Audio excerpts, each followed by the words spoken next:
എന്റെ ഉള്ളിലെ കറുത്ത നൂൽ ഓരോന്നായി സർജറി ചെയ്തെടുക്കാനിരുന്നാൽ നിനക്ക് ഇന്ന് എന്നെ കറി വെക്കാൻ പറ്റില്ല മോനെ. എന്നെ ഒന്ന് ഇളം ചൂടുവെള്ളത്തിൽ 2 മിനിറ്റ് ഇട്ടാ മതി. എന്നിട്ട് ഒരു ടൂത്ത് പിക്കോ കത്തിയുടെ തുമ്പോ കൊണ്ടൊന്ന് തൊട്ടാ മതി. ആ നൂല് താനേ വരും. പക്ഷേ അധികം ചൂടാക്കണ്ട. ഞാൻ വെന്തുപോയാൽ പിന്നെ നീ റബ്ബർ ചവയ്ക്കേണ്ടി വരും. എന്നെ ക്ലീൻ ചെയ്യുന്നതിന് മുമ്പ് അല്പം ഇളം ചൂടുവെള്ളത്തിൽ മുക്കി വെച്ചാൽ എന്റെ ബോഡി ഒന്ന് സോഫ്റ്റ് ആവും. ചെതമ്പലൊക്കെ പട്ടുപോലെ ഇളകി വരും. അല്ലെങ്കിൽ അല്പം ഉപ്പ് വെള്ളത്തിൽ 2-3 മിനിറ്റ് ഇട്ടാ മതി.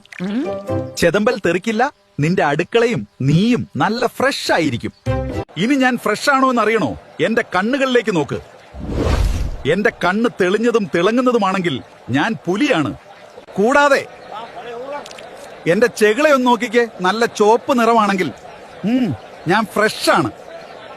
എന്റെ കണ്ണ് മങ്ങി ചെകിളയുടെ നിറം മാറി ഒരു ബ്രൗൺ അല്ലെങ്കിൽ ഗ്രേ അടിച്ച മട്ടാണെങ്കിൽ മോനെ എന്നെ തൊടണ്ട, ഞാൻ പഴയതാണ്. എന്റെ കൂടെ വന്നാൽ നിന്റെ വയറും കേടാവും. ഞങ്ങളെ ഇഷ്ടമാണെങ്കിൽ ഒന്ന് സബ്സ്ക്രൈബ് ചെയ്യണേ. കൂടെ ഒരു ലൈക്കും ചെയ്യാൻ മറക്കല്ലേ. ഞങ്ങളിൽ ആരെയാണ് നിങ്ങൾക്ക് ഏറ്റവും കൂടുതൽ ഇഷ്ടമെന്ന് താഴെ കമന്റ് ചെയ്യണേ.